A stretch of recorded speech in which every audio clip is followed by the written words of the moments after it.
Yes. I hope I'm not going over something that you already talked about, but our previous lawyer here earned tens of thousands of dollars wanting to change the bylaws in regards to the water damage, which you state already exists in the bylaws. Doesn't have to be changed. Would you say that's what you were just talking about right now? That the bylaws already exist in favor of the organization? Well, what I said was that prior attorneys, going back to the very beginning of the Galaxy, including the very first attorney who represented the Galaxy, have issued opinions that said that the GTCA is not responsible for individual unit damage. The attorney for our insurance carriers, and I have met with our insurance carriers and discussed this with them, have reviewed the governing documents, the master deed and so on, and have come to the same opinion. And the insurance company has said that there is no liability, and in fact has issued letters to claimants saying there is no liability on the part of the GTCA. That is the position of our insurance carrier. Is this the same insurance carrier that existed when Buckaloo was here? I cannot speak to what insurance carriers existed in the past.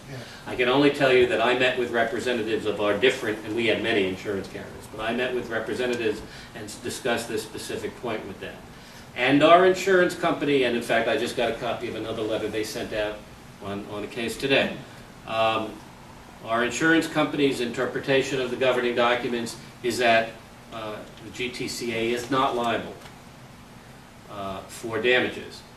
Obviously, that is subject to the interpretation of a court, and a court may agree and may disagree.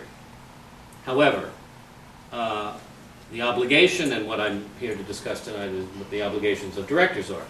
The obligation of a director to the GTCA, and as I said, I think before you came in, I am not the board attorney. I am the attorney for the GTCA. I am the attorney for the Galaxy Towers Condominium Association. And it is incumbent upon directors, for the sake of the protection of the GTCA, to cooperate.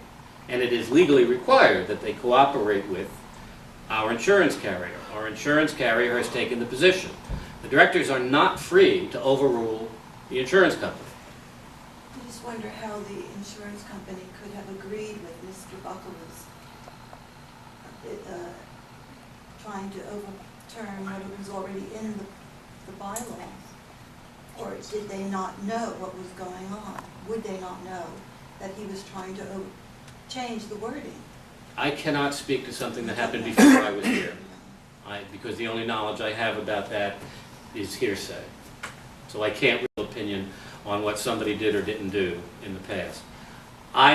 When I became counsel, I became aware of this issue. I looked at the insurance company documents, I looked at the governing documents, I looked at the master deed, and I met with the insurance company and discussed this issue with them. The status of it is now in dispute. There is now a dispute between unit owners who are claiming that the GTCA is responsible, and the insurance company, which says that the GTCA is not. If the GTCA loses,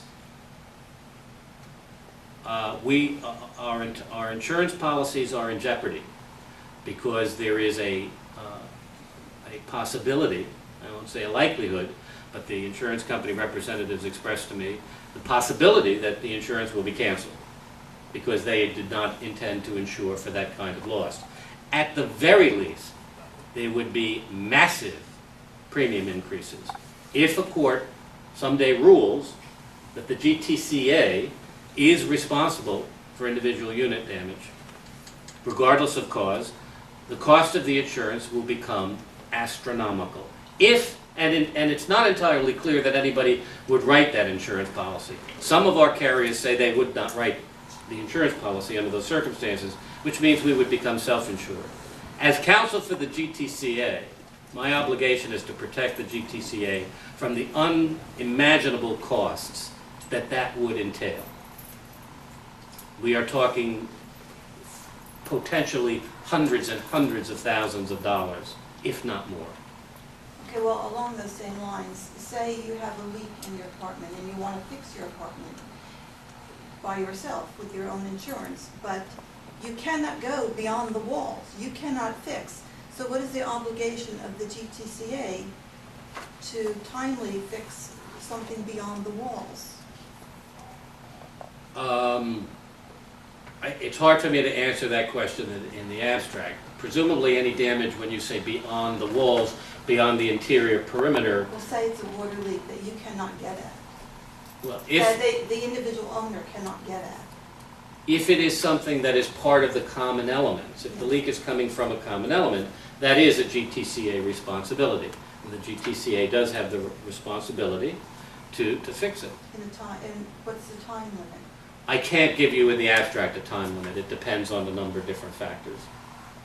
Depends on the nature of the leak. It depends on where it's located. There's a lot of different things. But certainly, as soon as the association is aware of it, it is responsible to take affirmative action to address it.